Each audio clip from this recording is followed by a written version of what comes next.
اور وہ ابھی تک چلتی آ رہی ہے. تو میں نہیں سمجھتا کہ یہ جو الائنس ہے ان دو جماعتوں کے بیچ وہ کبھی بھی ایک بیانیے کے ساتھ آگے چل سکتا ہے, کیونکہ دونوں کے الگ الگ منشور ہیں, دونوں کے الگ بیانیے. تو یہ دو طرفہ رائے کے ساتھ پاکستان ڈیموکریٹک موومنٹ کا جو سفر ہے وہ جاری ہے.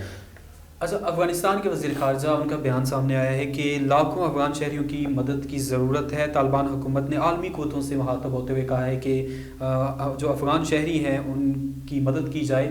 تو کیا آپ سمجھتے ہیں کہ اگر مدد کی, ظاہر سی بات ہے پاکستان بھی اس پہ بہت ہی بڑھ چڑھ کر حصہ لے رہا ہے, اپنی بساط سے زیادہ افغان بھائیوں کی مدد کر رہا ہے, تو عالمی سطح پہ آپ کیا دیکھتے ہیں کہ کیا افغان جو طالبان ہیں وہ دنیا کی توجہ یا اپنے جو ارادے جو ابھی وہ بتاتے ہیں کہ ہم بدل چکے ہیں, کیونکہ خود طالبان کہتے ہیں کہ ہم بدل چکے ہیں. تعلیم کے حوالے سے بھی ان کا کہنا ہے کہ لڑکیوں اور خواتین کے لیے تعلیم اور ملازمتوں کے لیے اصولی طور پر پرعزم ہیں. تو آپ کیا سمجھتے ہیں کہ یہ جو تبدیلی ان کے مائنڈ میں یا وہ بیان کرتے ہیں, یہ تو ظاہر سی بات ہے وہ پریکٹیکلی جب تک نہیں کریں گے تب تک نظر تو نہیں آئے گا, دنیا کیونکہ اعتبار بڑی مشکل سے کرے گی. تو آپ کیا سمجھتے ہیں کہ طالبان دنیا کو اپنی یہ جو تبدیلی ہے یا جو چینج آیا ہے اس کو باور کرانے میں کامیاب ہو جائیں گے؟ جی دانش, اس پہ میں یہی کہوں گا کہ واقعی چونکہ افغانستان اس دنیا کا حصہ ہے, اس خطے کا حصہ ہے, تو پاکستان نے پچھلے 20-22 سال سے افغانستان کے مسئلے پر جو کردار ادا کیا وہ کسی سے ڈھکا چھپا نہیں ہے. ابھی حالیہ حالات میں بھی پاکستان کی جانب سے 6 ٹن خوراک جو ہے وہ بھجوائی گئی افغانستان, لیکن میں سمجھتا ہوں یہ پاکستان کا نہیں بلکہ تمام ممالک کا یہ فرض بنتا ہے کہ وہ سب مل کر ایک مستحکم افغانستان کے لیے کوشاں ہو, جتنی ہو سکتی ہے امداد اس ریاست کو دی جائے. اب بات آتی ہے طالبان کے متعلق. طالبان واقعی تبدیل ہو چکے ہیں اور یہ پہلے بھی شاید ایسا نہیں تھا. خواتین کے حق کی بات کرنا, ان کو تعلیم دینا, ان کو حق رائے دینا, یہ بہت بڑی بات ہے جو طالبان میں ایک تبدیلی آئی.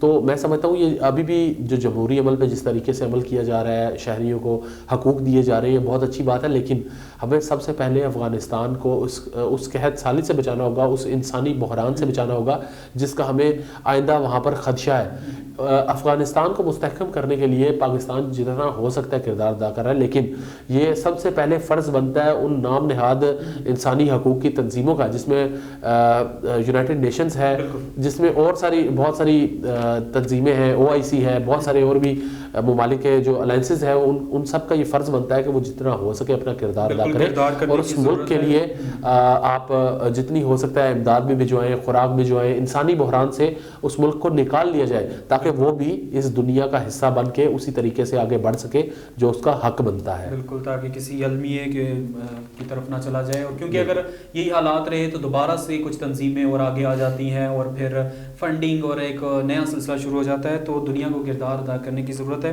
اچھا واضح صاحب, یہ بتائیں کہ شہباز شریف کا بیان سامنے آیا ہے کہ قیامت خیز مہنگائی عوام جو ہے وہ بددعائیں دے رہی ہے.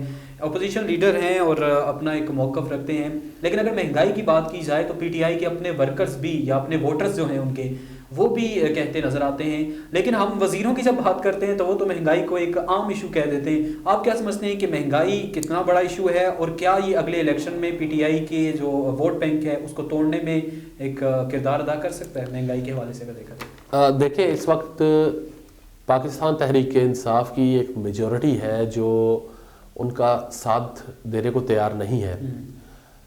آپ یہیں سے حالات کا جائزہ لگا لیں کہ جتنے وزراء بیٹھے ہوئے ہیں, کیا یہ نئے لوگ ہیں؟ کیا یہ پہلی بار اقتدار میں آئے ہیں؟ تو آپ کو جواب ملے گا نہیں. یہ وہ لوگ ہیں جو مختلف سیاسی جماعتوں کے ساتھ اور آمریت کے دور میں بھی وزراء کی جو نشستیں تھیں ان پر براجمان رہے ہیں, اور کوئی ایک بھی وزیر ایسا نہیں ہے جس کے پاس یہ سارے معاملات پہلی بار جو قلمدان جس نے تھاما ہو. اب میں بڑا حیران ہوتا ہوں جب اتنے تجربہ کار وزراء کے منہ سے یہ بات سنتا ہوں کہ پاکستان وہ واحد ملک ہے جہاں پر مہنگائی کی شرح جو ہے وہ باقی ممالک سے کم ہے. مہنگائی پاکستان میں ٹھیک ہے پوری دنیا میں ہوئی ہے, میں اس چیز کو مانتا ہوں, لیکن دیکھیں قوت خرید ایگزیکٹلی اصل میں جہاں پر دنیا میں مہنگائی بڑھی ہے وہاں پر ذرائع آمدن بڑھے ہیں، ٹھیک ہے، لوگوں کی آمدنی میں اضافہ ہوا ہے، لوگ جو ان کی ویلتھ تھی اس میں انہوں نے تھوڑا اضافہ کیا ہے، ان کے پاس مواقع ہیں کاروبار کے، روزگار کے. لیکن پاکستان میں آج بھی سب سے بڑا جو مسئلہ یہ ہے کہ آپ کا عام آدمی بے روزگار ہے، اس کے پاس اتنی قوت خرید اس کی نہیں کہ وہ آٹا خرید سکے 2 وقت کے لیے.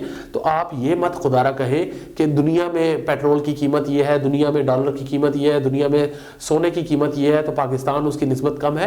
خدا را آپ ہمسائے ممالک کی اگر مثال دیتے ہیں تو میں آپ کو یہ بتاؤں کہ آپ پاکستانی معیشت کو دیکھیں، اس وقت پاکستانی روپے کی قدر جو ہے وہ کس حد تک گر چکی ہے.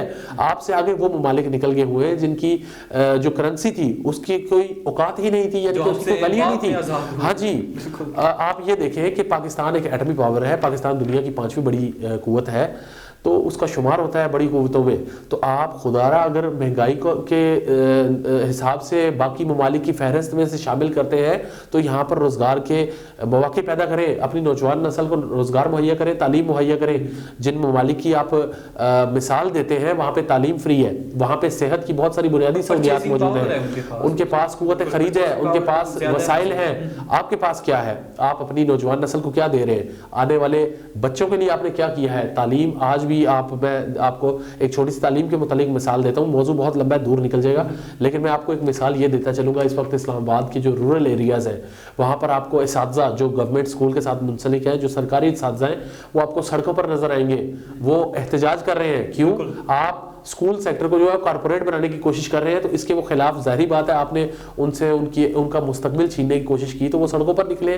اسی طریقے سے بہت سارے اور مسائل ہیں. خان صاحب کو اپنی ٹیم کے ساتھ چاہیے کہ ان پر توجہ دیں، نہیں تو یہ میری رائے ہے، شاید غلط بھی ہو سکتی ہے، یہ اگلا دور جو ہے وہ ان کے ہاتھ سے مجھے نکلتا ہوا نظر آ رہا ہے، صرف اس وجہ سے کہ وہ ملک کی معیشت کو اس طریقے سے سنبھال نہیں پائے جو دعوے وہ اپنے ماضی میں کر چکے ہوئے ہیں. 50 لاکھ نوکریاں، 50 لاکھ گھر اور پتہ نہیں کیا کچھ انہوں نے خواب دکھائے تھے، وہ آج تک پورے نہیں ہوئے. اگر وہ نہیں کرتے تو یہ عوام آئندہ ان پر کبھی بھی اعتبار نہیں کرتے نظر آتے. دیکھتے ہیں جی، آئندہ باسی صاحب کا کہنا ہے کہ عوام جو ہے وہ اعتبار نہیں کریں گے اگر وہ وعدے پورے نہیں کرتے، اور اب تک تو ان کا میرے خیال میں کوئی وعدہ وہ وفا نہیں ہوا. بہت شکریہ میاں عبدالباسط صاحب، آپ نے وقت نکالا. ناظرین، اس کے ساتھ ہی آج کے پروگرام کا وقت ہوا چاہتا ہے ختم. کل پھر حاضر ہوں گے نئے موضوعات کے ساتھ، تب تک کے لیے دیجیے اجازت. اللہ حافظ.